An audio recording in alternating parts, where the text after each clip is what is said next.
नमस्ते विद्यार्थी मित्रांनो, learn with DK sir हे आपल्या युट्यूब चॅनलमध्ये आपल्या सर्वांचं स्वागतच आहे. आपण पहिले 2 पार्ट बघितलेच असतील. आपण सायन्स टूचा life process in living organism part second हा लेसन घेतोय. यामध्ये आतापर्यंत मी असेक्शुअल रिप्रोडक्शन, सेक्शुअल रिप्रोडक्शन हे कव्हर केलेले. पहिले 2 पार्ट तुम्ही ऑलरेडी पाहू शकता. आपल्या या लिस्टमध्ये तुम्हाला ते दिसतील. लर्न विथ डीके सर या युट्यूब चॅनलवरती माझा प्रयत्न 10वी साठी इम्पॉर्टंट टॉपिक टाकण्याचा असणार आहे.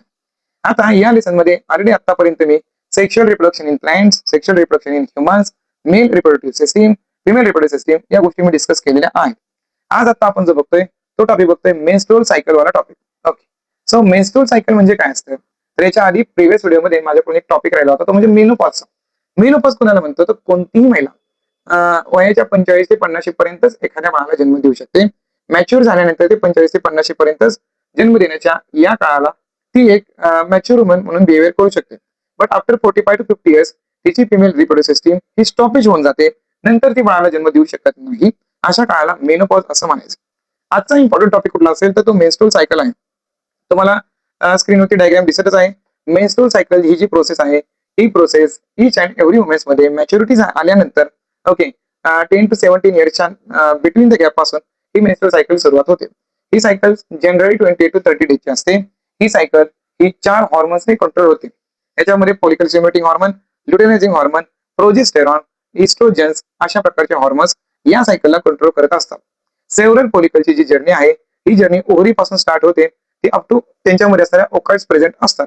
Okay, under the effect of follicle stimulating hormones, this developing follicle secrete estrogen and this endometrium of uterus start to develop or regenerate under the effect of estrogen. इस्ट्रोजनच्या हॉर्मोनच्या मदतीने असे एक सेल तयार व्हायची सुरुवात होत असते.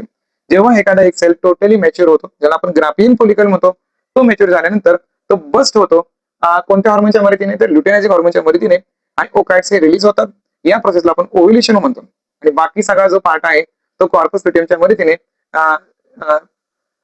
प्रोजेस्टेरॉनच्या हॉर्मोनच्या सिक्रेशनने तो डिस्कार्ड करून टाकला जातो. याच्यामध्ये जर तुम्ही डायग्राम मध्ये जर नीट पाहिलं असेल तर पहिले 5 दिवस हे मेन्स्ट्रुएशनचे पिरियड्स आहेत. याच्यामध्ये लॉट ऑफ ब्लिडिंग होते कोणत्याही वुमेन्स मध्ये. इथं खूप मोठ्या प्रमाणात त्रास होण्याची शक्यता असते.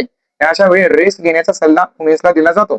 त्यानंतर 6 डेज पासून ते 14 डेज पर्यंत याला आपण period of regeneration of endometrium असं आपण म्हणतो. आणि 14, 15, 16 ला आपण ओव्ह्युलेशनचा पिरियड म्हणतो. या पिरियड मध्ये कोणत्याही प्रकारचा एक एक्सेल रिलीज होण्याचे चान्सेस असतात. 16 डेज पासून ते 28 डेज पर्यंतच्या पिरियड्सला आपण period of secretion of plants in endometrium असं आपण म्हणतो. So if there is oocyte is not fertilized in 24 hours then corpus returns हा इनएक्टिव्ह होतो. त्याचं रूपांतर कॉर्पस अल्बिकम मध्ये होतं आणि इस्ट्रोजन आणि प्रोजेस्टेरॉनच्या सिक्रेशन पूर्णपणे स्टॉप होऊन जातं आणि एंडोमेट्रियम डिजनरेट करायला सुरुवात करतो आणि त्यामधून कंटिन्युअस ब्लिडिंग होतं आणि तो एक सेल बॉडीच्या बाहेर डिस्कार्ड केला जातो. लक्षात घ्या, मेन्स्ट्रुअल सायकल ही एक नॅचरल प्रोसेस आहे आणि या प्रोसेसमध्ये वुमेन्सला सेव्हरल पेन्स एक्सपिरियन्स होत असतात. ओके, विकनेस पण खूप फील होत असतो आणि त्यामुळे इन्फेक्शन होण्याचे चान्सेस खूप जास्त आहे. अशा वेळी कोणत्या वुमेन्सने रेस्ट घेणे हा एक उत्तम पर्याय आहे. आफ्टर मेन्स्ट्रुअल सायकल आपल्याला बघायचे आहेत रिप्रोडक्शन आणि मॉडर्न ट्रेंड्स. आधुनिक ट्रेंड्स काय आहेत? पहिला काय वेगळा होता विद्यार्थ्यांना? अगोदर एखाद्या कुटुंबात जर मूल व्हायचं असेल तर अनेक अडचणी यायच्या. नॅचरली प्रोसेस शिवाय सायंटिफिक मदत खूप कमी प्रमाणात असायची. पण आताचा काळ हा चेंज झालेला आहे. अनेक प्रकारच्या सायंटिफिक टेक्नॉलॉजीच्या मदतीने सहजपणे एखाद्या जोडप्याला मूल होणे हे सहजपणे शक्य आहे. यातीलच आपल्या या 10th सिलेबससाठी काही इम्पॉर्टंट टॉपिक्स आहेत. ते टॉपिक इथे मी डिस्कस करणार आहे. याच्यामध्ये IVF, सरोगसी आणि स्पर्म बँक हे 3 टॉपिक आपल्याला इथं महत्वाचे बघायचे. याच्यामध्ये स्क्रीनवरती तुम्हाला दिसतोय IVF, त्याचा long form in vitro fertilisation असं आपण म्हणतो. शॉर्ट फॉर्म मध्ये आपण टेस्ट ट्यूब बेबी असंही म्हणतो. आपल्या आसपास अशा अनेक प्रकारच्या हॉस्पिटलच्या जाहिराती आहेत. चौकामध्ये तुम्ही टेस्ट ट्यूब बेबीच्या अनेक प्रकारच्या ऍडव्हर्टाईज पाहत असता, बघत असता. ओके, मग ही गरज कुणाला आहे? IVF ची गरज कुणाला पडते विद्यार्थ्यांना?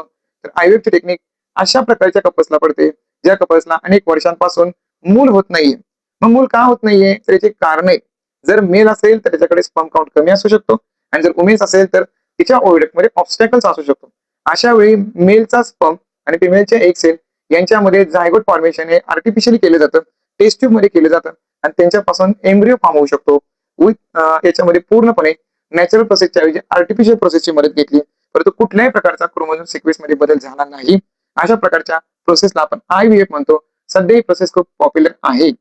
यानंतर विद्यार्थ्यांना दुसरी प्रोसेस जी येते तिला आपण सरोगसी म्हणतो. याला आपण मराठीमध्ये भाडोत्री मातृत्व म्हणतो. सपोज अनेक वुमेन्स ज्या आहेत त्यांच्या युटेरस मध्ये इम्प्लांटेशन करण्यासाठी काही डिफिकल्टीज येत असतात. अशा वुमेन्स या मॉडर्न टेक्निकचा युज करतात.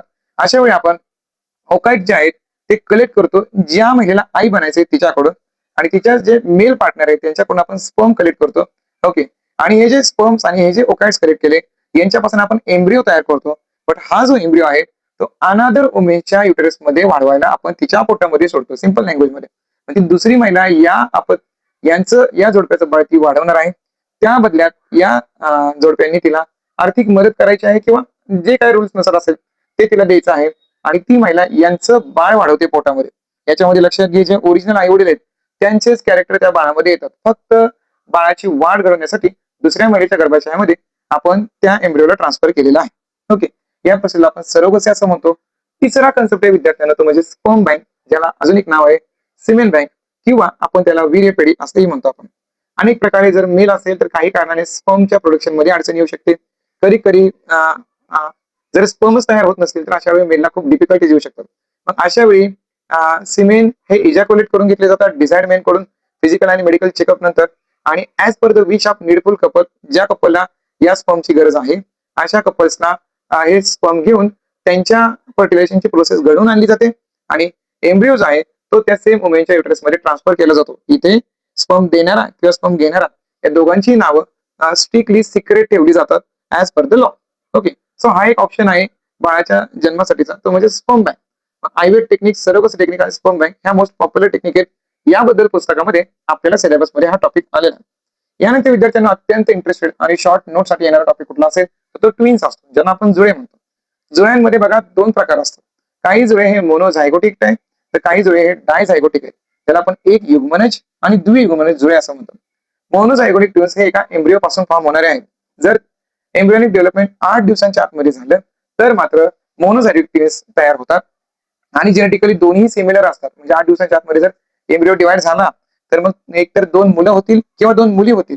पण चुकून जरी 8 दिवसानंतर एम्ब्रिओ डिवाइड होण्याचा प्रयत्न केला तर मात्र डिफिकल्टी होऊ शकते. आईच्या गर्भाशयामध्ये डोक्याला डोकं जोडून येणे, धडाला धड जोडून येणे, हाताला हात जोडून येणे, अशा प्रकारचा प्रॉब्लेम होतो.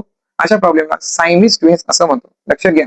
आणि या मोनोझायगोटिक ट्विन्सनंतर जर समजा 2 ओकाइट्स जर रिलीज झाले ओव्हरी ऑफ वुमेन्स मध्ये, आणि ते जर ओकाइट 2 सेपरेट स्पर्म सोबत आणि 2 झायगोट सेपरेटली तयार झाले तर या प्रकारला आपण डायझायगोटिक म्हणतो. आधी तर सेपरेटली एक सेल रिलीज होणार आहे, लक्षात घ्या. 2 ओकाइट सेपरेट आहेत, 2 स्पर्म सेपरेट आहेत, त्यामुळे इथे चान्सेस 2 मुलं होण्याचे, 2 मुली होण्याचे किंवा एक मुलगा एक मुलगी होण्याचेही चान्सेस खूप जास्त प्रमाणात आहेत.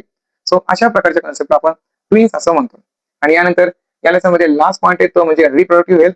आपण आपलं हेल्थ मेंटेन ठेवणं तितकंच गरजेचं आहे विद्यार्थ्यांना. हेल्दी कुणाला म्हणावं, त्याचं मेंटल, फिजिकल आणि सोशल फिटनेस आहे स्ट्रॉंग आहे, तो हेल्दी आहे असं म्हणायचं.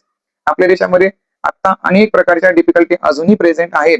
भारतामध्ये अंधश्रद्धा, काही सामाजिक चालीरीती, परंपरा, प्रथा यामुळे चायनीजपणामुळे अनेकांना सेक्शुअल हेल्थचे काळजी घेणं थोडंसं डिफिकल्ट जातं, आणि अशा वेळी प्रायव्हेट पार्ट क्लीन करणं डिफिकल्ट जातं. आणि अशा वेळी मात्र अनेक प्रकारचे डिसीज होऊ शकतात.